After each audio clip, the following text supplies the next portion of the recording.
1857 से 58 के मध्य सैनिक और असैनिक विद्रोह, इन विद्रोह के बारे में अब हम देखेंगे। यानी जो क्रांति की जो घटनाएं थी, इसके दरमियान कौन कौन सी घटनाएं घटी, उसके अंतर्गत हम देखेंगे। तो 2 फरवरी 1857 इसमें क्या हुआ था, 19वीं स्थानीय सेना का बहरामपुर में क्या हुआ था, विप्लव। सबसे पहले जो चर्बी वाली कारतूसों की जो घटना का जो विरोध हुआ था, वो सबसे पहले यहीं पर हुआ था, इसी जगह बहरामपुर में ही हुआ था। 10 मई 1857 में मेरठ में क्या हुआ था, सैनिकों का विप्लव। यानी इस तारीख को क्या हुआ था, क्रांति की शुरुआत हुई थी। 11 से 30 मई 1857, तो 11 मई को क्या हुए थे, मेरठ के जो सैनिक थे यहाँ से विद्रोह करके कहाँ चले गए थे, दिल्ली पहुँच गए थे। और वहाँ से 30 मई 1857 तक ये विद्रोह दिल्ली है। दिल्ली के बाद फिरोजपुर, मुंबई, मुरादाबाद, शाहजहांपुर और अन्य उत्तर प्रदेश के जो नगर है वहाँ पर विद्रोह फूट गया था। इसके बाद जून 1857 में ये ग्वालियर, भरतपुर, झांसी, इलाहाबाद, फैजाबाद, सुल्तानपुर, लखनऊ आदि जो अन्य जगह है वहाँ पर भी क्या हुआ, ये विद्रोह फैल गया था। इसके बाद में ये गंगा और सिंध के प्रदेशों, राजपूताना में और मध्य भारत और बंगाल के कुछ भागों में क्या हुआ था, ये इसी समय के अंदर असैनिक विद्रोह फैला था। यानी यहाँ सैनिकों ने नहीं, जनता ने यहाँ पर विद्रोह किया था। जनता है में जो मजदूर है, कृषक वर्ग है, उन्होंने विद्रोह की शुरुआत की। जुलाई 1857 में इंदौर, महू, सागर, झेलम, सियालकोट जैसे पंजाब के कुछ स्थानों पर क्या हुआ था, विप्लव। हालांकि पंजाब, सियालकोट यहाँ विद्रोह को क्या कर लिया था, तुरंत ही दबा दिया था। अगस्त 1857 में सागर, ये कहाँ पर, मध्य प्रदेश के अंदर और नर्मदा घाटी के समस्त प्रदेशों में असैनिक, यानी यहाँ भी जनता ने विद्रोह किया था। और सितंबर 1857 के अंदर दिल्ली पर अक्सर 20 सितंबर कब हुआ था, 20 सितंबर 1857 पर दिल्ली पर अंग्रेज़ों का वापस अधिकार हो गया था। और इसी समय जो मध्य भारत के अंदर जो विद्रोह की क्या हुई थी, शुरुआत। तो ऐसे धीरे धीरे विद्रोह, जैसा आगे असफलता के कारणों में देखेंगे, कहीं विद्रोह पर अंग्रेज समाप्त कर रहे हैं तो दूसरी जगह हो रहा है। यानी एक साथ न होकर के हर जगह अलग अलग समय के अनुसार विद्रोह की शुरुआत हुई थी।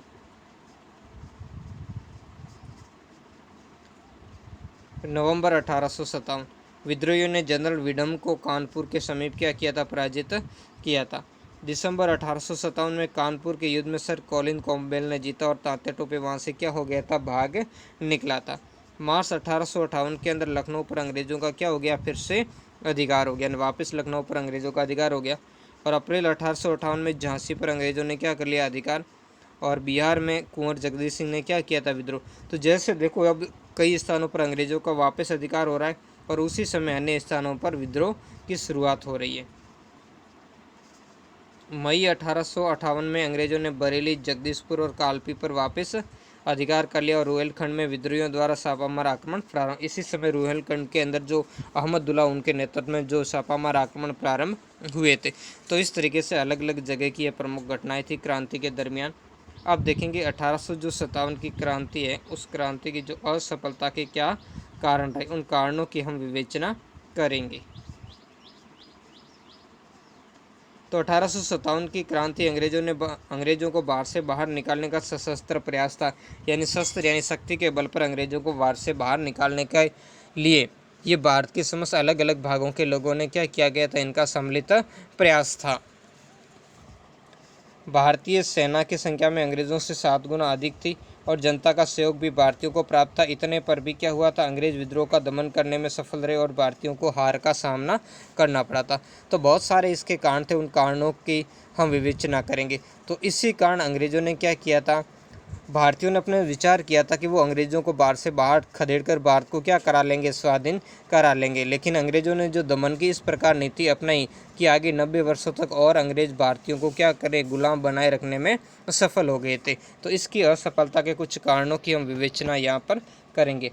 हमारा जो पहला ही कारण है वो कुशल एवं योग्य नेतृत्व का अभाव, ये सबसे महत्वपूर्ण कड़ी थी इसमें।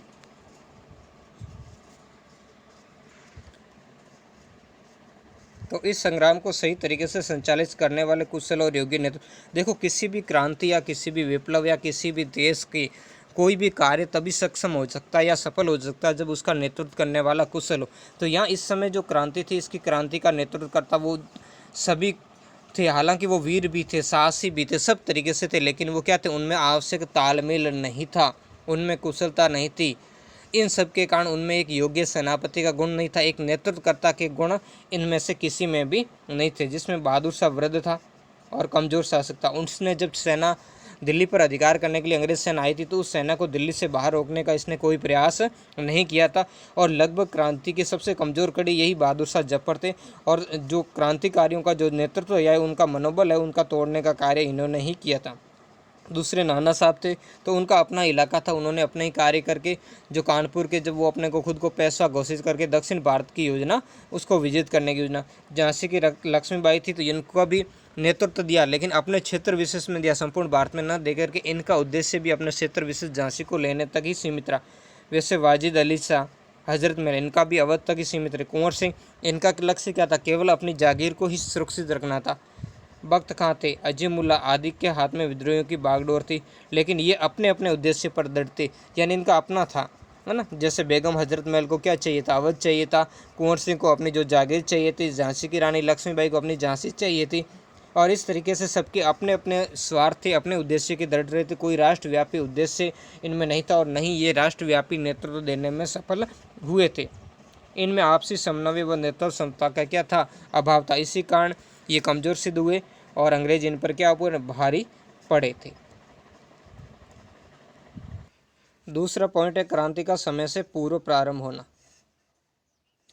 तो क्रांति की पूर्व योजना अनुसार 31 मई 1857 के दिन एक साथ विद्रोह करने को तय किया गया था, लेकिन मेरठ में 10 मई 1857 को तय समय से पूर्व ही विद्रोह क्या हो गया? प्रारंभ हो गया। ऐसे में अलग अलग समय और स्थानों पर हुई क्रांति का दमन करने में अंग्रेज क्या हो गए? सफल रहे। अब देखो हुआ क्या था कि जैसे क्रांतिकारियों ने गुप्त योजना बनाई थी, उस योजना के अंदर जैसे अजीमुल्ला खान थे, रंगाजी बापू गुप्ते आदि ने मिलकर के योजना बनाई थी। उस योजना में एक तारीख निश्चित की गई थी कि 31 मई 1857 को संपूर्ण भारत के अंदर एक साथ विद्रोह किया जाएगा। और बिल्कुल सही भी बात थी। एक दिन क्रांति शुरू होती तो इसका प्रभाव भी क्या होता? व्यापक आता। लेकिन यहाँ जो 6 मई को जो घटना घटी थी मेरठ के अंदर, वहाँ के सैनिकों ने जब चर्बी वाले कारतूसों का प्रयोग करने से मना कर दिया और उसके बाद अंग्रेजों ने उस सेना को भंग करके 85 सैनिकों को 9 मई को 10 वर्ष के कठोर कारावास की सजा की। तो इसके बाद सैनिक उत्तेजित हो गए। हालांकि क्रांति के नायकों ने उन्हें कुछ जो निश्चित तारीख का इंतजार करने को कहा, लेकिन उन्होंने इंतजार नहीं किया और 9 मई को ही क्या कर लिया? 10 मई की शुरुआत को क्या कर लिया? सुबह इन्होंने विद्रोह की शुरुआत कर दी थी। तो इस तरीके से ये जो सैनिकों की इस कार्रवाई के कारण जो क्रांति की योजना अधूरी रह गई और निश्चित समय का पालन नहीं करने के कारण देश के विभिन्न जो क्षेत्रों में क्रांति की शुरुआत अलग अलग दिनों में हुई और जिससे अंग्रेजों को क्रांतिकारियों का दमन करने में सहायता हुई, जैसे कि ऊपर हमने चार्ट के अंदर देखा था। और अनेक स्थान पर जो लोग 31 मई की जो क्रांति की शुरुआत की प्रतीक्षा कर रहे थे, उन सैनिकों से अंग्रेजों ने क्या कर लिया? हथियार छीन ले, या कहीं बटालियन भंग कर ली, या कहीं अपनी जो अन्य सेना वहाँ पर बुला ली। इस तरीके से अंग्रेजों ने अपनी स्थिति क्या कर ली थी? सुदृढ़ कर ली। यदि सभी जगह एक साथ क्रांति का सूत्रपात होता तो इसकी स्थिति बहुत ही अलग होती। जैसा कि मैलिसन ने लिखा, यदि पूर्व योजना के अनुसार 31 मई 1857 को एक साथ सभी स्थान पर स्वाधीनता का संग्राम प्रारंभ होता तो अंग्रेजों के लिए, इन्होंने कहा था, बहुत ही महत्वपूर्ण तरीके से इन्होंने स्पष्ट किया था कि अंग्रेजों के लिए भारत को पुनः विजय करना किसी भी प्रकार से संभव नहीं होता। और बिल्कुल सही भी था। एक साथ सब जगह होंगे यानी विकेंद्रीकृत होंगे तो अंग्रेजों की जो ताकत एक जगह नहीं लगा पाते, सभी जगह उनकी शक्ति अधिक विकेंद्रीकृत होती और इसमें भारतीय सफल होते और अंग्रेजों की स्थिति कमजोर होती। लेकिन ऐसा हुआ नहीं। धीरे धीरे अंग्रेजों ने क्या किया? एक एक करके सभी जगह अधिकार करते गए और धीरे धीरे क्रांति का इन्होंने क्या कर दिया? दमन कर दिया गया। नेक्स्ट है भारतीय नरेशों का आयुष्य। ये सबसे महत्वपूर्ण कारण था जो क्रांति को जो अपने असफल करने में सबसे ज़्यादा जिम्मेदार कारण था। तो इससे ही हम कह सकते हैं, यानी भारतीय जो शासक थे या देशी नरेश या सामंत कहते हैं, उन्होंने अंग्रेज भक्ति की थी, उन्होंने भारतीयों का सहयोग नहीं किया था। तो अधिकांश रियासतों के राजाओं ने अपने स्वार्थवश इस विद्रोह का दमन करने में अंग्रेजों का साथ दिया। लॉर्ड कैनिंग ने इन राजाओं को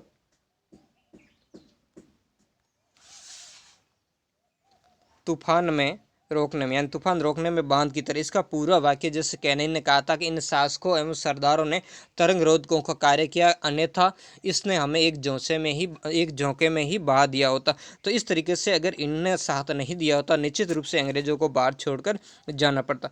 अपनी वीरता के लिए प्रसिद्ध राजपूताने, मराठे, मैसूर, पंजाब, पूर्वी बंगाल आदि के शासक क्या रहे? शांत रहे। W.S. रचेल ने लिखा कि यदि भारतीय भारतीय क्या थे, इस उत्साह और साहस के साथ में अंग्रेजों का विरोध करते, तो वे क्या होते, अंग्रेज शीघ्र ही समाप्त हो जाते, शीघ्र ही क्या हो जाते, वो समाप्त हो जाते। यदि पटियाला या जिंद के राजा हमारे मित्र नहीं होते, क्या होते, हमारे मित्र नहीं होते, यदि पंजाब में शांति नहीं रहती, तो दिल्ली पर हम पुनः यानी हमारा वापस अधिकार होना संभव नहीं होता।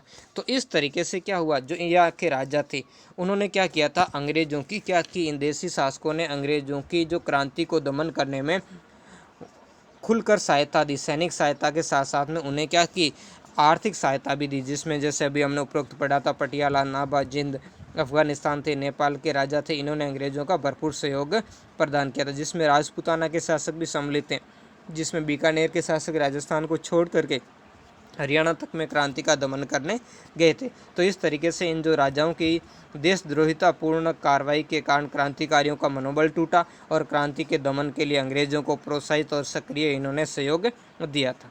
अगला हम देखेंगे जमींदारों, व्यापारियों एवं शिक्षकों की तटस्थता। ये महत्वपूर्ण था। तो जमींदारों, साहूकारों और व्यापारियों ने अंग्रेजों को क्या किया था, सहयोग प्रदान किया था। इन्होंने अंग्रेजों को क्या दिया था, सहयोग दिया था।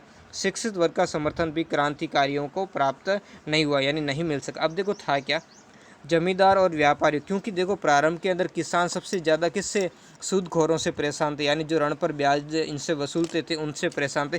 तो इस कारण किसानों ने प्रारंभ में इन जमींदारों और साहूकारों पर क्या कर दिए, हमले प्रारंभ कर दिए। और क्रांति के समय भी इन व्यापारियों और जमींदारों से क्रांति की जरूरत के लिए सामान मुफ्त में देने को कहा गया या फिर उसे उधार पर देने को कहा गया। तो इस कारण इन्होंने ऐसा किया नहीं और अपना जो धन और माल ये छुपाते थे, इन कारण इनके ऊपर हमला किया गया, लूटे गए। तो इन सभी कारणों से इन क्या किया, जमींदारों, साहूकारों और व्यापारियों ने क्या किया, अंग्रेजों का साथ क्रांति को दबाने में दिया, जबकि क्रांतिकारियों का इन्होंने साथ नहीं दिया। और इस तरीके से इन्होंने शासन व्यवस्था पर दबाव भी, जैसे बम्बई आदि क्षेत्रों में दबाव भी डाला और इसके लिए प्रार्थना भी की कि क्रांति विफल हो जाए और अंग्रेजों की सफलता की प्राप्ति की प्रार्थना इन्होंने की थी। क्योंकि जो इनके जो लाभ प्राप्त होते थे वो अंग्रेजों के साथ ही होते, ये तो अंग्रेजों से चिपके हुए होते थे और अंग्रेजों से के साथ होने वाले व्यापार से ही इनकी आर्थिक उन्नति।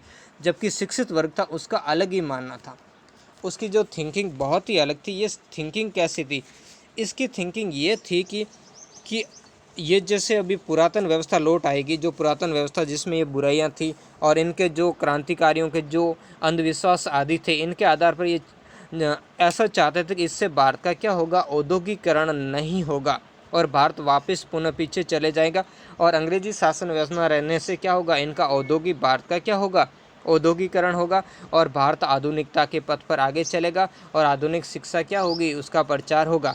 लेकिन ऐसा संभव नहीं हो पाया था। यानी जो शिक्षित वर्ग था न तो क्रांति में भाग लिया और न ही क्रांति का इन्होंने समर्थन किया, हालांकि इससे तटस्थ रहे, लेकिन फिर भी इन्होंने क्या की थी, इन शिक्षित वर्ग ने कलकत्ता और मुंबई में अंग्रेजों की सफलता के लिए क्या की थी, प्रार्थना की थी। नेक्स्ट हम देखेंगे सीमित साधन।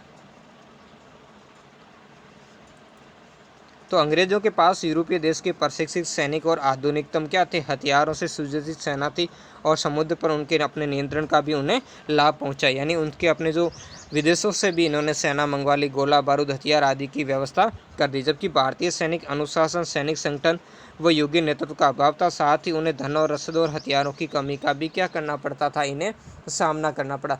तो इस तरीके की बातों के कारण भारतीय क्या थे, कमजोर रहे।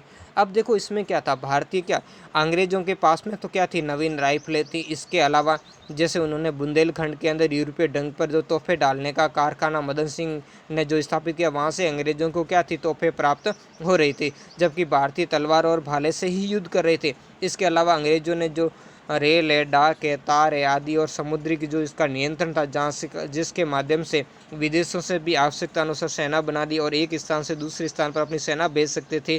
गुप्तचर व्यवस्था इनकी सुदृढ़ थी। इस कारण क्या था, उनकी स्थिति क्या थी, सुदृढ़ थी।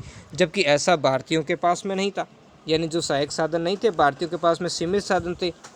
और इस कारण भारतीय जो अपना संदेश यानी क्रांतिकारी अपना संदेश एक स्थान से दूसरे स्थान पर शीघ्र नहीं भेज पाए और सूचना के अभाव के कारण जो क्रांतिकारी संगठित अभियान भी नहीं चला पाए।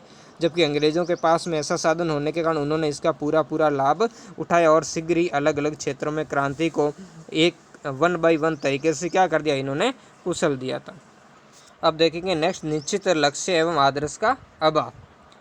तो क्रांतिकारी द्वारा जो अंग्रेज़ों को भारत से बाहर निकालने के लिए किया गया संग्राम यद्यपि व्यापक था और अंग्रेज़ों को भारत से बाहर निकालने के लिए किया गया था, लेकिन अंग्रेज़ यहाँ से जाने के बाद भावी प्रशासनिक व्यवस्था के स्वरूप में आदर्श योजना क्रांतिकारियों के पास नहीं थी। यानी क्रांतिकारियों के अपने अपने अलग अलग अस्तित्व, यानी अपने निजी स्वार्थ थे। क्रांतिकारी किसी राष्ट्रीय भावना से संगठित होकर नहीं लड़े, उनमें सिर्फ एक ही भावना थी और वो भावना ये थी कि अंग्रेज़ों को भारत से बाहर निकालना। इसी उद्देश्य से वो लड़ रहे थे। इसके बाद जब अंग्रेज़ यहाँ से जाएंगे तो पीछे की व्यवस्था कैसी होगी, इसके पास में उनकी कोई न तो निश्चित योजना थी, न ही निश्चित लक्ष्य था। इस कारण क्या हुआ था, क्रांतिकारियों के अंदर आपसी सहयोग नहीं हो पाया था। सबके अंदर एक दूसरे के प्रति घृणा की भावना थी। इस कारण वो क्रांति के दौरान भी एक दूसरे से उलझ पड़ते थे। वी.डी. सावरकर ने लिखा कि लोगों के सामने यदि कोई स्पष्ट आदर्श रखा होता तो उनको हृदय से आकृष्ट करता, जो क्रांति का अंत भी उतना ही अच्छा होता जितना प्रारंभ। बिल्कुल सही था। अगर निश्चित योजना होती कि भाई अंग्रेज़ों को हम इस कारण बाहर निकालेंगे और इसके बाद में ये व्यवस्था होगी, ऐसे शासन में लोगों को ऐसा शासन मिलेगा, तो ऐसी कोई व्यवस्था नहीं थी। इसका लाभ अंग्रेज़ों ने उठाया। इस कारण उन्होंने अंग्रेज़ों ने क्या कर दिया था, जो सिखों और गोरखों को क्या कर दिया था, इन मुसलमानों के विरुद्ध कर लिया कि बहादुर शाह जफर के ऐसे झूठे कागज़ भी उन्होंने लिखवा कर बंटवाए थे जनता के अंदर कि बहादुर शाह जफर अगर शासक आए था एक एक सिख को चुन चुन कर मारा जाएगा और इसके बाद में उनके अधिकारों के ऊपर क्या होगा, कुठाराघात होगा। ऐसी बात अंग्रेज़ भारतीयों को समझाने में सफल हुए। इस कारण अंग्रेज़ों ने जो सिखों हैं और जो गोरखा है, इसके अलावा मद्रास की सैनिक, इनका जो इनकी सहायता प्राप्त करने में क्या हो गए, वो सफल हुए थे। नेक्स्ट हम देखेंगे अंग्रेज़ों की अनुकूल परिस्थिति। हालांकि इसके बारे में हम ऊपर ही पढ़ चुके। तो 1857 के वर्ष में अंग्रेज़ों के लिए हितकारी रहा। क्यों? क्योंकि इस समय क्रीमिया चीन युद्ध में क्या हो गया, ये समाप्त हो चुके थे और इन युद्ध में विजय के पश्चात अंग्रेज सैनिक कहाँ गए थे, भारत पहुँच गए थे। और इस समय जो अंग्रेज़ों में मुख्य सेनापति थे, जैसे नील है, ऑस्ट्रम है, लॉरेंस है, हेवलॉक, हुरोज, निकलसन, कैंपलग जैसे जो योग्य सेनापति थे, जिन्हों की कई युद्धों का जिन्हें अनुभव था, उनकी सेवाएं अंग्रेज़ों को प्राप्त हुई थी। और ऐसे जबकि विद्रोहियों के ऐसे कोई विदेशी नहीं था जो विद्रोहियों को सहायता प्रदान करे। और इसी समय अंग्रेज़ों ने 3,10,000 की एक अतिरिक्त सेना का भी गठन कर दिया, जबकि जो क्रांतिकारी थे उनकी सैनिकों की संख्या निरंतर कम होती जा रही। यातायात और संचार में डलहौजी द्वारा रेल डाक तार की व्यवस्था, जिसके बारे में मैंने आपको पहले भी बताया, जिससे एक स्थान से दूसरे स्थान पर जो सेना और सैन्य सामान भेजना और सूचनाओं का आदान प्रदान क्या हुआ, सुगम हुआ और इसकी सहायता अंग्रेज़ों को मिली। और ऐसा क्रांतिकारियों को ऐसा कोई सपोर्ट नहीं मिला था। नेक्स्ट जो हम देखेंगे, कैनिंग और अंग्रेज़ों की क्या थी कूटनीति। ये महत्वपूर्ण कार्य था कि अंग्रेज़ों ने अपनी कूटनीति से पंजाब, पश्चिमोत्तर सीमा प्रांत के पठानों, अफगानों और सिंधिया निजाम का सहयोग प्राप्त करने में सफल। जैसे कि मैंने आपको प्रारंभ से ही बता दिया कि यहाँ पर सांप्रदायिक खेल खेलने में अंग्रेज़ सफल हो गए। उन्होंने मुख्य रूप से पंजाब के सिखों को ये मुसलमानों के विरुद्ध ये समझाने में सफल हो गए कि अगर बहादुर शाह जफर यानी मुसलमान अगर शासक बन गए तो क्या करेंगे, वो एक एक सिख का क्या कर देंगे, वध कर देंगे। ऐसा गुमराह यहाँ के सैनिकों को करने में अंग्रेज सफल हो गए थे। वैसे ही उन्होंने पठानों, अफगानों, सिंधिया निजाम आदि को भी भ्रमित करके अपनी कूटनीति के द्वारा इनको अपने साथ में रख लिया था। क्रांतिकारियों को शांत करने में कैनिंग की उदार नीति, यानी उन्होंने क्या किया, बाद में उनको कईयों को माफ़ी भी दे दी। इन सभी बातों के कारण क्या हुए थे, यहाँ क्रांतिकारी सफल हुए थे। R.C. मंजूमदार ने अंग्रेज़ों की इस कूटनीति की सहायता को क्या किया था, क्रांति की चाबी बताई थी। यानी ये इसी कारण अंग्रेज इस क्रांति को क्या कर रहे थे, इसको क्रांति को सफल रहे, इसको दबाने में क्या हुए, सफल रहे। तो इस प्रकार हम संक्षिप्त में कह सकते हैं कि राष्ट्रीय भावनाओं की कमी, पारस्परिक समन्वय यानी आपसी तालमेल का अभाव और सर्वमान्य नेतृत्व के अभाव के कारण 1857 की क्रांति की असफलता का मुख्य कारण। बाकी सभी कारणों की अपेक्षा ये सारे कारण मुख्य रूप से इसके जिम्मेदार थे। और इसके अलावा जो थी कृषक वर्ग की भी क्या की थी, क्रांतिकारियों ने अपेक्षा की थी। और इस आंदोलन को जो बनाना चाहिए था जनसान, क्योंकि प्रारंभ के अंदर जनता ने इसमें काफ़ी भाग लिया, जिसमें मजदूर, कृषक वर्ग इन्होंने भाग लिया था, लेकिन निश्चित उद्देश्य, योजना आदि के अभाव और इस आंदोलन को क्रांतिकारियों सिर्फ राजा और जमींदारों का आंदोलन तक ही सीमित रहा, इसको जनसाधारण के साथ में नहीं जोड़ पाए और इन सभी कारणों से ये आंदोलन क्या हुआ था, असफल हुआ था। 1857 की क्रांति के परिणाम। तो यद्यपि 1857 की क्रांति असफल रही, लेकिन इसके परिणाम अभूतपूर्व। असफल यानी ये अपने उद्देश्य को प्राप्त करने में सफल नहीं। जैसे उद्देश्य क्या था, अंग्रेजों को भारत से बाहर निकालना था, तो उस उद्देश्य को प्राप्त करने में ये जो क्रांति है वो सफल नहीं हुई थी और अंग्रेजों द्वारा इसका क्या कर दिया था, दमन कर दिया, यानी अपने उद्देश्य था वो उद्देश्य को ये प्राप्त नहीं कर सकी थी। फिर भी इसके जो परिणाम है अभूतपूर्व हुए और व्यापक, यानी ज़्यादा असर हुआ बड़े पैमाने पर और स्थायी सिद्ध हुए, यानी आगे के जो 90 साल तक क्या कर दिया अंग्रेजों ने और भारत के ऊपर शासन किए रखा। क्रांति ने अंग्रेजों की आंखें खोल दी और उन्हें अपनी प्रशासनिक, सैनिक और भारतीय नरेशों के प्रति नीति, नरेश यानी जो भारतीय स्थानीय शासक है उनके प्रति नीति में परिवर्तन के लिए मजबूर होना पड़ा, यानी उनके लिए नीति में उन्होंने बदलाव कर दिया था। और साथ में ये आगे चल करके जो भारत का राष्ट्रीय स्वतंत्रता संग्राम है उसके लिए भी ये प्रेरणा स्रोत बनकर सामने आई थी। तो अब देखेंगे इसमें अलग, इसका जो सबसे महत्वपूर्ण और अभूतपूर्व परिणाम जो क्या था वो ये था कि कंपनी के शासन का अब क्या हो गया, अंत। ये सबसे महत्वपूर्ण था इसका परिणाम। तो 1 नवंबर 1858 को महारानी ने घोषणा के द्वारा ब्रिटिश सरकार ने भारत में क्या कर दिया, ब्रिटिश सरकार ने भारत का शासन ईस्ट इंडिया कंपनी के हाथों से लेकर भारत सरकार अधिनियम 1858 द्वारा ब्रिटिश सम्राट के हाथों में सौंप दिया। अब था क्या कि इस विद्रोह के अंदर देखा तो भारत की एक शासकों और जमींदारों ने विद्रोह किया। उनमें असंतोष यह था कि वो किसी भी भारतीय राजा, वो इससे पहले भी जैसे मुगलों के अधीन रहे, उससे पहले भी सल्तनत काल के शासकों के अधीन रहे, फिर मराठों के अधीन रहे, यानी वो किसी शासक के अधीन तो रह सकते, उसकी अधीनता स्वीकार, लेकिन किसी कंपनी के अधीन रहना वो अपना अपमान मानते थे। तो इस तरीके की बातों को अंग्रेजों ने जान करके कंपनी के शासन को क्या कर दिया, समाप्त कर दिया और उसकी जगह पर क्या कर दिया, किसकी नियुक्ति कर दी, यानी सीधा सा वो शासन ब्रिटिश सम्राट के अधीन घोषित कर लिया, यानी ब्रिटिश जो महारानी या महाराजा होंगे उनके अधीन भारत का शासन चलाया जाएगा। अब बोर्ड ऑफ कंट्रोल और बोर्ड ऑफ डायरेक्टर को समाप्त करके भारत का शासन संचालन हेतु 15 सदस्यों की एक परिषद इंडिया काउंसिल, कैसी काउंसिल का निर्माण किया गया, इंडिया काउंसिल का निर्माण, यानी जो भी थे बोर्ड ऑफ कंट्रोल थे, बोर्ड ऑफ प्रॉपर्टी थे, द बोर्ड ऑफ डायरेक्टर, इन सब का क्या कर दिया, विघटन कर दिया और उनकी जगह क्या कर दिया, इंडिया काउंसिल की स्थापना कर दी। और जिसमें सभापति को भारतीय राज्य सचिव यानी इसे the secretary of state for India कहा जाता था और गवर्नर जनरल का नाम भी बदलकर क्या कर दिया, अब वायसराय कर दिया।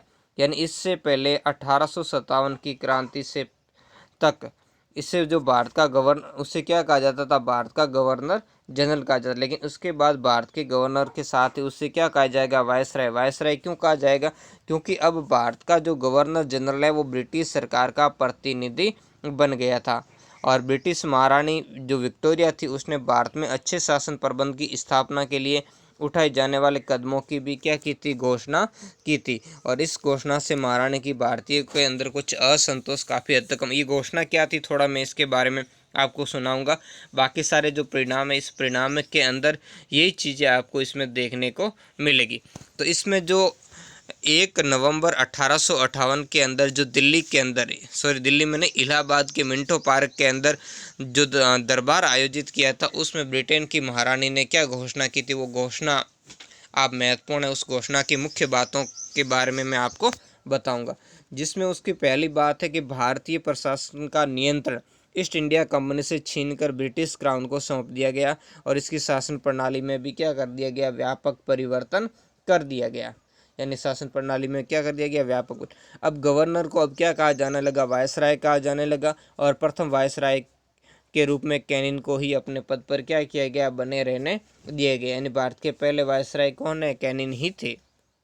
फिर इसके बाद में और भारतीय मामलों के लिए ब्रिटिश सरकार अब सीधे रूप से उत्तरदायी, अब कंपनी उत्तरदायी नहीं होगी, कंपनी को बीच में से समाप्त कर दिया। अब भारतीय मामलों के लिए ब्रिटिश सरकार उत्तरदायी होगी।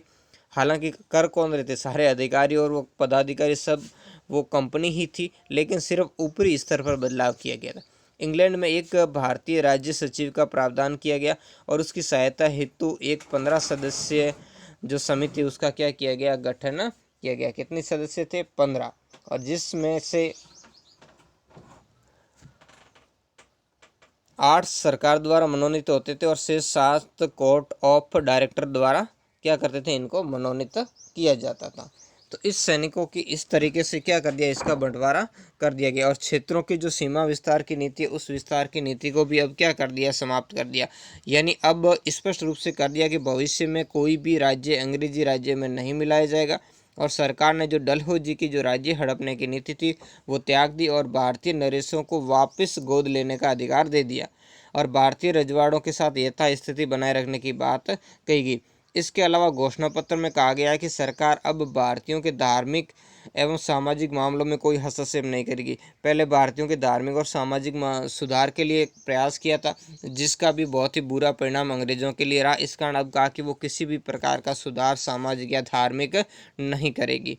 और भारतीयों की संख्या और यूरोपीय सैनिकों की जो संख्या है उसका अनुपात जो विद्रोह से पहले कितना था, 5:1 था। अब उसे क्या किया, अब घटाकर उसे 2:1 कर दिया, यानी उसमें यूरोपीय सैनिकों की संख्या बढ़ाई गई और भारतीय सैनिकों की संख्या क्या कर दी गई, कम कर दी गई। और तोफखाना तो पूर्णतः यूरोपीय सैनिकों के हाथ में रखा गया। विद्रोह के पहले सेना में बंगाल और अवध के सैनिक सर्वाधिक थे, और यानी विद्रोह के अंदर सबसे ज़्यादा भाग भी इन्होंने लिया, सबसे ज़्यादा अवध के ही सैनिक थे, उसके बाद बंगाल के थे। तो इस कारण इनके सैनिकों की संख्या घटा दी और उनकी जगह पंजाबी और गोरखा सैनिकों की संख्या बढ़ा दी, क्योंकि इन्होंने पंजाबी और गोरखा सैनिकों ने 1857 का विप्लव हुआ था उसे दबाने में अंग्रेजों की सहायता की थी। तो इस आधार पर उन्होंने कहा कि कौन से जाति के आधार पर इसके बाद सेना का गठन कर दिया गया। इसके अलावा जो इस घोषणा पत्र के अंदर क्या किया गया था, जो पील कमीशन नामक था, पील कमीशन के माध्यम से तो ये सेना वाला आपको बता दी। इसके बाद इन्होंने जो सेना के अंदर अलग अलग फूट डालो और राज करो की नीति जो सेना के अंदर की, जिसके अनुसार सैन्य जो व्यवस्था थी उसको क्षेत्र, धर्म, जाति, समुदाय के आधार पर विभाजित कर दिया, जो वर्तमान के अंदर भी हमें देखने को मिलता है। जैसे जाट रेजिमेंट है, सिख रेजिमेंट है, ये सारी की सारी उस समय की गई थी। अब हम यही अब इस सेना के अंदर भी हम देखेंगे यहाँ पर ही। अब दूसरा पॉइंट है सेना का पुनर्गठन। क्रांति का प्रारंभ सैनिक विद्रोह के रूप में हुआ था, अतः सेना का पुनर्गठन आवश्यक था। 1861 की सेना सम्मिश्रण योजना, यही है वो पील कमीशन, यानी आर्मी अमेरिकन स्कीम के अनुसार कंपनी को यूरोपीय सेना सरकार को क्या कर दी, स्थानांतरित, यानी कंपनी की सेना वो सरकार को दे दी गई। 1861 का पील कमीशन की रिपोर्ट के अनुसार सेना में अब ब्रिटिश सैनिकों की संख्या क्या कर दी गई, बढ़ा दी, और सेना और तोपखाने के जो मुख्य पद है वो केवल यूरोपियों के लिए क्या कर लिया, आरक्षित। इस बात का ध्यान रखा गया कि समुदाय या क्षेत्र के आधार पर भारतीय सैनिक एक साथ टुकड़ी में नहीं रहे। पहले एक साथ रहने के कारण वो क्या, उन्होंने क्या कर दिया था, विद्रोह कर दिया। अब ऐसा नहीं किया जाए। नेक्स्ट है भारतीय नरेशों के प्रति नीति में क्या कर दिया, बदलाव कर दिया। ये सारे के मैंने जो पॉइंट इसकी विक्टोरिया की जो घोषणा पत्र था जो 1 नवंबर 1858 में इलाहाबाद के विंटो पार्क में लॉर्ड कैनिंग ने पढ़कर सुनाया था, वही बातें सारी इसके अंदर है। महारानी की घोषणा के अनुसार क्षेत्रों के सीमा विस्तार की नीति को समाप्त कर दिया और स्थानीय राजाओं को अधिकार, गौरव और उनके सम्मान की रक्षा का विश्वास दिलाया गया और भारतीय शासकों को दत्तक पुत्र गोद लेने की अनुमति दे दी गई। क्योंकि इससे पहले विद्रोह क्यों हुआ था, विद्रोह के अंदर भाग लेने वाले अधिकतर कौन थे, जो स्थानीय शासक ही थे। इसके अलावा जमींदार वर्ग थे और क्रांति का नेतृत्व भी इनके हाथों में था। तो इस कारण अब इनको बने रहने दिया गया और अंग्रेजों ने क्या किया कि इनको बने रह करके जो अपना शोषण है उस शोषण की नीति को जारी रखा गया। फिर अगला फूट डालो और राज करो की नीति, ये सबसे महत्वपूर्ण थी। 1857 की क्रांति में सांप्रदायिक सौहार्द से घबराकर अंग्रेजों ने सांप्रदायिक और जातिवाद, क्षेत्रवाद और संकुचित प्रवृत्ति को बढ़ावा दिया और फूट डालो राज करो की नीति उनका था। अंग्रेजों ने देखा कि भाई इस समय क्यों हो गया, तब उन्होंने इस बात का निष्कर्ष निकाला कि इस क्रांति के इस अंदर हम हिंदुओं और मुसलमानों को नहीं लड़ा पाए। इस कारण क्या हो गया, ये क्रांति इतनी सफल हो गई थी। हालांकि इस क्रांति के दौरान हिंदुओं और मुसलमानों को नहीं लड़ा पाए, लेकिन सिखों और गोरखों इनके अंतर्गत थोड़ा सांप्रदायिक मतभेद करने में अंग्रेज सफल हुए। इस कारण जो पंजाब के सिख सैनिक हैं उन्होंने क्रांति को दबाने में अंग्रेजों का पूरा सहयोग दिया था। अगला पॉइंट है आर्थिक शोषण का प्रारंभ। आर्थिक शोषण का प्रारंभ 1857 की क्रांति के बाद अंग्रेजों ने प्रादेशिक विस्तार की नीति छोड़कर अपना ध्यान धन की ओर अधिक, यानी अधिक से अधिक धन किस तरीके से भारतीयों से लूटा जाए और उसे इंग्लैंड भेजा जाए, तो इस नीति का उन्होंने अब नया तरीका अपना लिया। क्रांति को दबाने पर होने वाले समस्त वित्तीय भार भारतीय राजाओं पर डाल दिया या भारतीयों पर डाल दिया, यानी इनका सारा खर्च भारतीयों पर डाल दिया और इन्हें भारतीयों से ही वसूल किया गया। सार्वजनिक ऋण का ब्याज प्रभार और वहाँ की अर्जित पूंजी लाभ के रूप में भारतीय धन का क्या होने लगा, निष्कासन, यानी विभिन्न तरीके से जो भारत का धन है वो इंग्लैंड भेजा जाने लगा, जिससे हम कहते हैं धन का निष्कासन, जिससे दादा भाई नौरोजी ने बहुत ही विस्तृत तरीके से इसको बताया था। नेक्स्ट है राष्ट्रीय आंदोलन को प्रोत्साहन। यह बहुत ही महत्वपूर्ण बात थी जो इसके समय में हुई थी कि इससे राष्ट्रीय आंदोलन को प्रोत्साहन मिला। तो 1857 की क्रांति के सामूहिक प्रयास से भारतीय राष्ट्रीय आंदोलन को क्या मिली? गति मिली। क्रांति के नायक कुंवर सिंह, लक्ष्मीबाई, तात्या टोपे, बहादुर शाह जफर, नाना साहब, रंगाजी बापू गुप्ते आदि जो इस स्वतंत्रता आंदोलन के क्या थे? अग्रदूत और प्रेरक बने थे। तो इन सब बातों से क्या हुआ?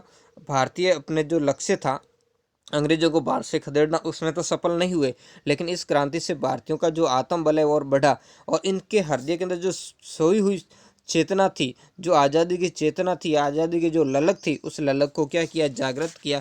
और अब भारतीय भी स्वतंत्रता प्राप्ति की भावना उनमें बलवती हुई। ये लगा कि अगर यार हमने इतना किया तो इससे अगर ज़्यादा और योजनाबद्ध तरीके से अगर आंदोलन चलाया जाए तो आगे चल करके हम अंग्रेजों को बाहर से खदेड़ भी सकते हैं। और इस प्रकार इनसे भारतीयों के हृदय के अंदर स्वतंत्रता प्राप्ति को जीवन का एकमात्र लक्ष्य बना दिया था। तो इस तरीके की जो बातों से एक जागृत भारत का जो है वो अभ्युदय इस घटना के बाद हुआ। अब जो नेक्स्ट हम जो बात करेंगे वो बात करेंगे अब क्रांति का स्वरूप कैसा था। तो देखो क्रांति के स्वरूप के अंदर अलग अलग बातें की जाती है, कई कुछ कहते हैं, जैसे उसी के बारे में आज हम डिस्कस करने वाले हैं। तो इतिहासकारों में क्रांति के स्वरूप पर भिन्न भिन्न यानी अलग अलग मत प्रकट किए गए। यूरोपीय विद्वानों ने इसे क्या कहा? सैनिक विद्रोह की संज्ञा दी, या फिर इसे क्या कहा? मुसलमानों का षड्यंत्र बताया, या सामंती वर्ग का विद्रोह बताया। कुछ ने इसे ईसाइयों के विरुद्ध धर्मयुद्ध या श्वेत और कालों के मध्य श्रेष्ठता के लिए संघर्ष बताया। तो कुछ ने बर्बरता और सजगता के बीच युद्ध बताया। तो ये सभी विचार हैं जो यूरोपीय विद्वानों के और उनके अपने संकुचित विचारधारा के प्रतीक है, क्योंकि उन्होंने अपने हिसाब से, मत कोई भी होगा अपनी बात को आगे रखेगा, तो उन्होंने अपनी बात को प्रमुखता से रखने के लिए इन्हें और इसके प्रभाव को कम करने के लिए, इसका आंकलन कम करने के लिए उन्होंने इस तरीके की बातें दृष्टिगत की, जबकि ऐसा नहीं था। इसके बहुत ही दूरगामी परिणाम हुए और उन परिणामों के बारे में भी हम देखेंगे। सैनिक असंतोष से शुरू इस संघर्ष में जन समर्थन ने राष्ट्रीय विद्रोह और स्वतंत्रता संग्राम का रूप धारण कर लिया। वीर सावरकर बहुत ही महत्वपूर्ण है, ने भी अपनी पुस्तक में ये मत प्रकट किया कि अंग्रेजों के विरुद्ध ये प्रथम सामूहिक प्रयास था और इसे प्रथम स्वतंत्रता संग्राम कहा जाता है। अब देखेंगे इसके अलग अलग मत हैं, उस मतों के बारे में कौन क्या कहता है उसके बारे में हम देखेंगे। जैसे पहली बात करेंगे, इसे सैनिक विद्रोह कहा जाता। तो किस किस ने इसको सैनिक विद्रोह का, उसके बारे में हम देखेंगे कि इसमें से किन्होंने इसको सैनिक विद्रोह की संज्ञा दी है। तो इसमें प्रमुख है रॉबर्टसन, जॉन लॉरेंस। सीले के अनुसार ये केवल सैनिक विद्रोह था, अन्य कुछ नहीं था। यानी ये क्या हुआ था? सैनिकों ने शुरू किया था और सैनिकों के साथ ही खत्म हो गया। यानी जब इन सैनिकों का क्या कर दिया गया? दमन कर दिया गया, तब इसी के साथ में क्या हो गया? ये विद्रोह भी समाप्त हो गया था। तो चार्ल्स राइक्स के अनुसार ये विद्रोह वास्तव में एक सैनिक विद्रोह था, यद्यपि कहीं कहीं ये जन विद्रोह भी बन गया था। हालांकि इन्होंने थोड़ा स्वीकार किया था राइक्स ने कि ये सैनिक विद्रोह था। हाँ, शुरुआत भी हुई थी चर्बी वाले कारतूसों के कारण, सैनिकों ने ही प्रारंभ की थी। इसका समर्थन केवल यही नहीं, कुछ भारतीयों ने किया, जैसे दुर्गादास बंदोपाध्याय, सर सैयद अहमद का, इन्होंने भी इनके जैसे ही विचार प्रकट किए। यानी इन्होंने भी इससे क्या माना? एक सैनिक विद्रोह ही माना था। निसंदेह ये विद्रोह एक सैनिक विद्रोह के रूप में, ये निष्कर्ष है। हालांकि हम बात नहीं कि ये विद्रोह सैनिक विद्रोह के रूप में प्रारंभ हुआ, लेकिन समाज के प्रत्येक वर्ग ने इसमें भाग लिया था। इस कारण इससे केवल हम सैनिक विद्रोह ही नहीं कह सकते या सिपाही विद्रोह की हम संज्ञा नहीं देंगे, लेकिन समाज के प्रत्येक वर्ग ने इसमें भाग लिया, इसे पूर्णतया सत्य नहीं माना, क्योंकि इसमें सैनिकों के मुकाबले जो जनता, जिसमें मजदूर और किसान वर्ग थे, उनका प्रतिनिधित्व अधिक था। यानी कई जगहों पर तो ये क्या हुआ? सैनिकों ने नहीं, केवल और केवल जनता ने ही इस विद्रोह के अंदर भाग लिया था। तो इस तरीके से हम इसे सैनिक विद्रोह न करके इसे हम क्या कहेंगे? एक जन विद्रोह, या इससे भारत का प्रथम स्वतंत्रता संग्राम की भी संज्ञा देंगे। अब इसमें जो नाम है उसे याद कैसे रखेंगे? एक ट्रिंक है। ट्रिंक क्या है? लारे सील राय की बांध दुर्गा अहमद के। यानी इसमें आप देखो, ये ऐसे याद रखना, लारे सील राई की बांध दुर्गा अहमद के। इससे आपको क्या याद रख, किस किसने क्या, जैसे लारे से आपको याद रखना है रॉबर्टसन जॉन लॉरेंस, और इससे सील से याद रखना सीले, राइस से याद रखना साल्स राइक्स, और बांध दुर्गा से याद रखना दुर्गादास बंदोपाध्याय, और अहमद से याद रखना सर सैयद अहमद खां। नेक्स्ट हम देखेंगे मुस्लिम प्रतिक्रिया, यह भी बहुत ही महत्वपूर्ण है। मुस्लिम प्रतिक्रिया, तो इससे बताने वाले कौन थे? सर जेम्स ऑस्ट्रम और डब्ल्यू टेलर के अनुसार ये विद्रोह हिंदू शिकायतों की आड़ में मुस्लिम षड्यंत्र था। क्या था? मुस्लिमों, क्योंकि इसकी विद्रोह की शुरुआत किसने की थी? विशेषकर सैनिकों ने की थी, लेकिन बाद में इसका नेतृत्व मुसलमानों ने जैसे किया था, बख्त काएं, बेगम, हजरत महल, और इसमें भाग लेने वाले अधिकतर मुस्लिम थे। और क्योंकि इसमें बहादुर शाह जफर के अपमान ने अवध को छीन ले, तो इस परिप्रेक्ष्य में उन्होंने इसका आरोप लगाया कि मुसलमानों ने अंग्रेजों के विरुद्ध षड्यंत्र किया था। ये मुस्लिम शासन की पुनर्स्थापना का भी प्रयास था, क्योंकि इसमें इन्होंने क्या निष्कर्ष लगा, जब क्रांतिकारियों ने बहादुर शाह जफर को अपना नेता घोषित कर दिया, तो इस कारण इन्होंने ये विचार किया कि इसमें एक मुस्लिम शासन की पुनर्स्थापना की प्रार्थना। इसी आधार पर अंग्रेजों ने सिखों और मद्रास सैनिकों और गोरखा सैनिकों को वो भड़काने में सफल भी रहे थे। मॉलिसन और कोपलैंड भी इसी मत का समर्थन करते हैं, लेकिन हिंदुओं के अधिक संख्या में भाग लेने से यह भी मत पूर्णतः सत्य नहीं है। अगर मुस्लिमों ने षड्यंत्र किया हुआ तो मुस्लिमों के मुकाबले क्या था, इसमें भाग लेने वाले हिंदुओं की संख्या अधिक थी। अब इसको एक भी ट्रिक है, इसको भी ट्रिक के माध्यम से आप याद कर लीजिए। किस टाइप से आपको याद करना है इनको?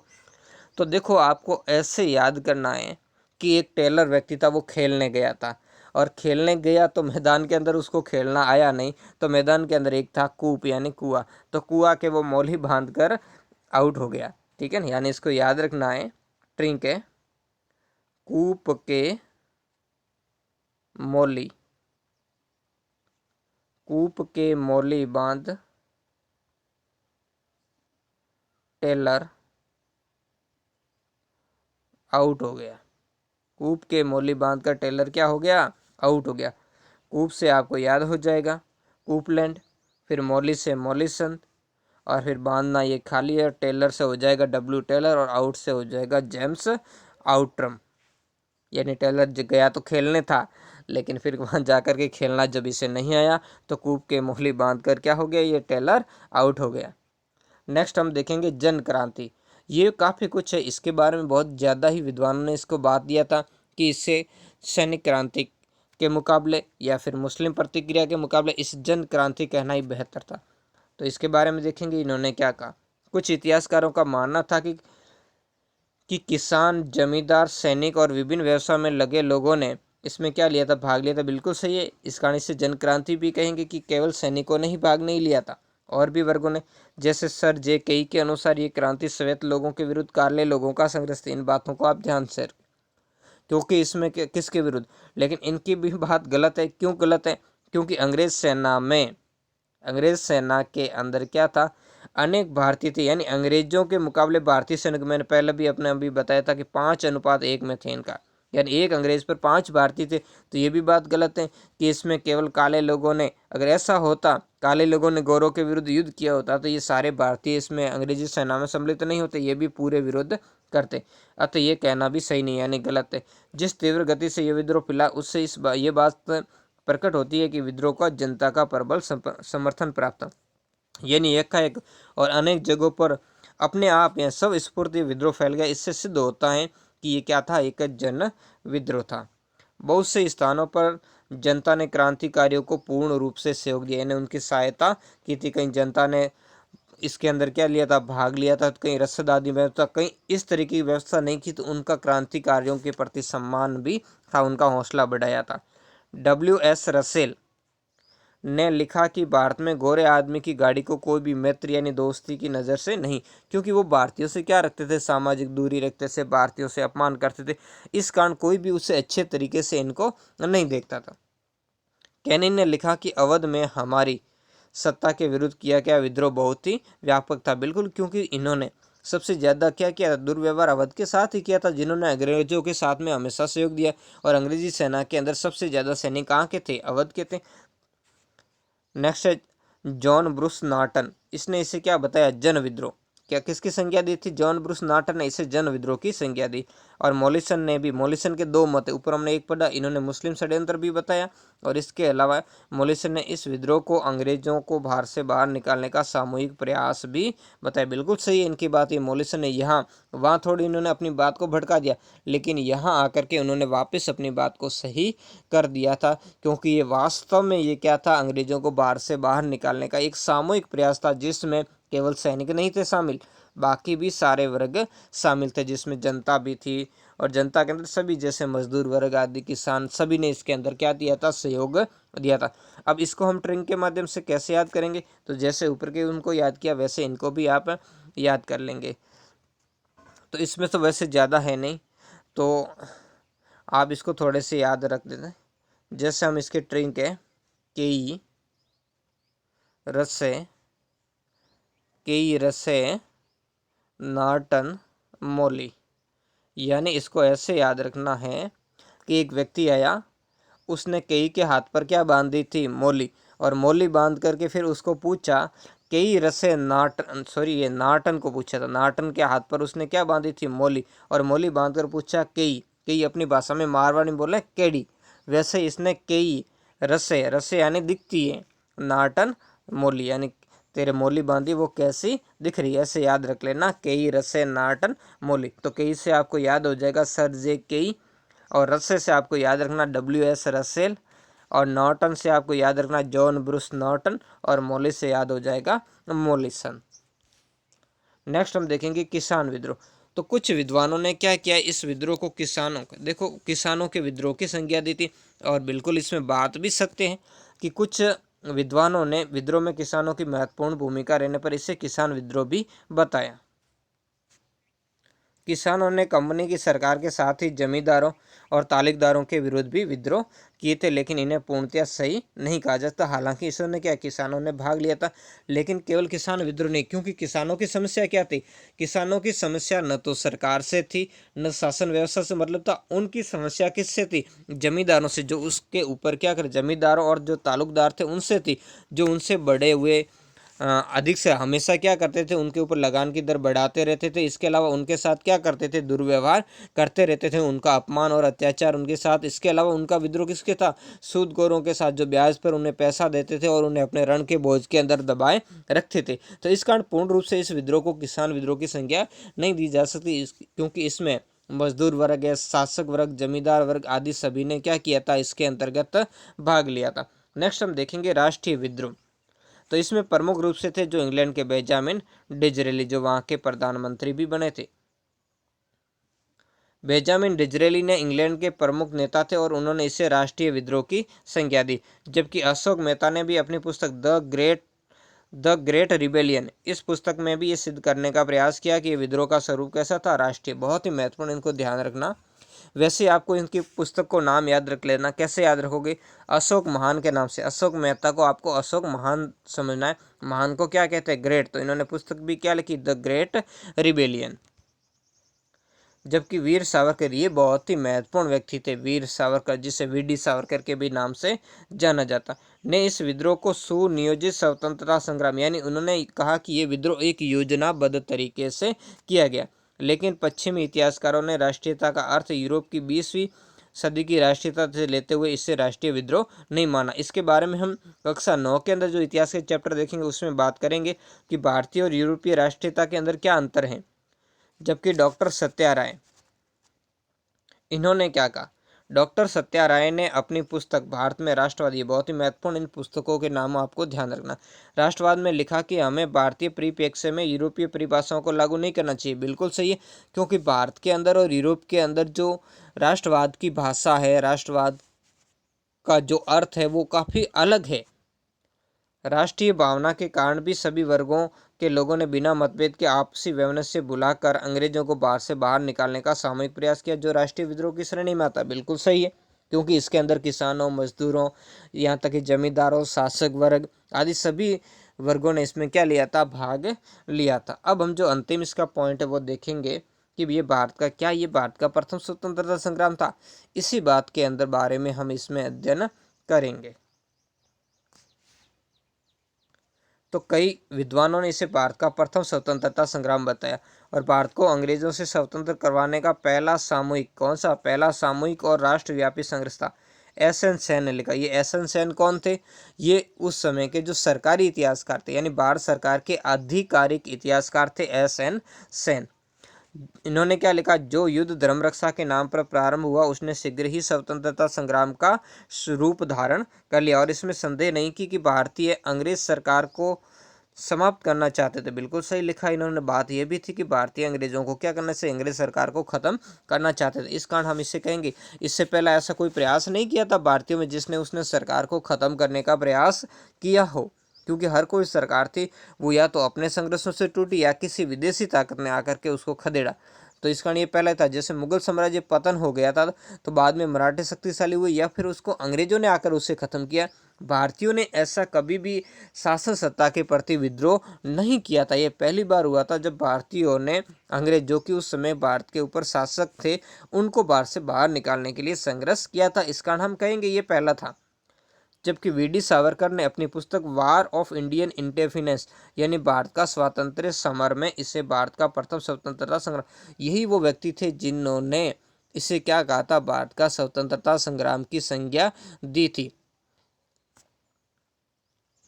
नेक्स्ट हम देखेंगे आर.सी. मंजूमदार ने इस तथ्य की ओर ध्यान आकर्षित करते हुए बताया कि ये विद्रोह का अप्रत्यक्ष रूप से राष्ट्रीय महत्व था। इसका वास्तविक स्वरूप कुछ भी क्यों न हो, शीघ्र ये विद्रोह भारत के अंदर अंग्रेजी सत्ता के लिए चुनौती बन गया और इससे अंग्रेजों के विरुद्ध राष्ट्रीय स्वतंत्रता का युद्ध का गौरव।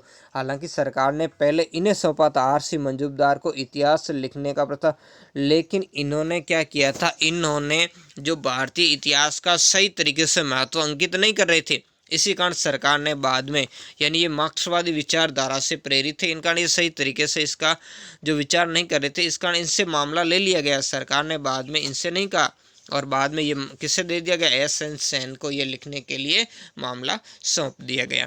तो इन्होंने क्या कहा था? इनकी बात क्या थी? इन्होंने लिखा कि 1857 का विद्रोह तथाकथित न तो प्रथम स्वतंत्रता संग्राम था, न राष्ट्रीय था और न ही स्वतंत्रता संग्राम था। अगला देखेंगे पंडित जवाहरलाल नेहरू। तो पंडित जवाहरलाल नेहरू ने अपनी पुस्तक भारतीय खोज डिस्कवरी ऑफ इंडिया, इस पुस्तक के अंदर इन्होंने क्या लिखा? इस पुस्तक में इन्होंने लिखा कि सैनिक विद्रोह के रूप में प्रारंभ हुआ ये विद्रोह सैनिक क्षेत्र तक ही सीमित नहीं रहा, शीघ्र ही ये जन विद्रोह एवं स्वतंत्रता संग्राम के रूप में परिवर्तित हो गया। बिल्कुल सही बात लिखी है नेहरू जी ने भी कि ये क्या था? जन विद्रोह यानी स्वतंत्रता संग्राम ही था। इसके अलावा डॉक्टर ताराचंद, तो डॉक्टर ताराचंद ने क्या बताया? डॉक्टर ताराचंद ने बताया कि मुस्लिम नवाबों और हिंदू राजाओं के विशिष्ट वर्ग, सैनिक, जमींदार और विद्वानों और धर्माचार्यों का ये सामान्य आंदोलन था। इसके अलावा डॉक्टर विश्वेश्वर प्रसाद, एस.वी. चौधरी आदि इन सभी ने क्या किया था? इन्हें भारत का जो है स्वतंत्रता संग्राम स्वीकार किया था। तो इस प्रकार हमने इनके विभिन्न मतों के बारे में देखा। 1857 की क्रांति के समय पूरे भारत में अंग्रेज विरोधी भावना थी, यानी कहीं ऐसा नहीं था ये कोई एक समय की प्रेरणा, ये काफ़ी समय से भारतीयों के अंदर जो असंतोष है वो असंतोष निरंतर बढ़ रहा था। इस समय तो सिर्फ उसे व्यक्त करने का ही मौका मिला था। जनसाधारण और सभी क्रांतिकारियों का एक ही लक्ष्य था, अंग्रेजों से बाहर निकालना, और इसी कारण वो संगठित रूप से क्या हुए? इस आंदोलन के अंदर सम्मिलित हुए थे। यही लक्ष्य सामूहिक संघर्ष की उन्हें क्या करता था? प्रेरणा देता था और एक होने की शक्ति भी प्रदान करता था। अतः इसे भारतीय स्वतंत्रता का प्रथम उद्घोष कहना ही उचित होगा, जिसमें राष्ट्रीय तत्वों का क्या था? समावेश था। कैसे तत्वों का? राष्ट्रीय तत्वों का। तो इस तरीके से हमने ये चैप्टर देखा। इसी के साथ हमारा ये चैप्टर संख्या जो 5 है कंप्लीट होता है और नेक्स्ट हम चैप्टर संख्या 6 इसके बाद देखेंगे आधुनिक भारत का स्वाधीनता संग्राम। ये मेरा प्रयास आपको कैसा लगा कमेंट करके आप ज़रूर बताएं। अगर अच्छा लगे तो वीडियो को लाइक कमेंट शेयर ज़रूर करें और मेरे चैनल पर पहली बार आए हैं तो चैनल को सब्सक्राइब करना न भूलें, ताकि हमें भी मोटिवेशन मिले और आपके लिए नए नए वीडियोस लेके आएँ।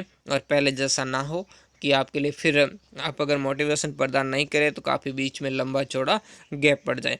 तो देखो आप अगर ऐसे ही मोटिवेशन करोगे तो रहे हुए जो 2 अध्याय वो भी जल्दी पूर्ण हो जाएंगे और इन 2 अध्यायों के बाद में कक्षा 11 के इतिहास का भी पाठ लेकर आएंगे। और इस बार जो एक और बुक्स आई है कक्षा 12 इतिहास की, जो नई बुक्स हैं जो NCERT के अंदर जो लागू की गई है, उसके बारे में भी हम डिस्कस करेंगे इसी तरीके से।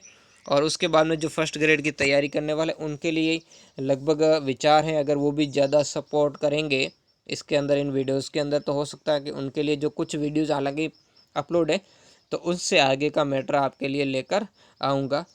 धन्यवाद।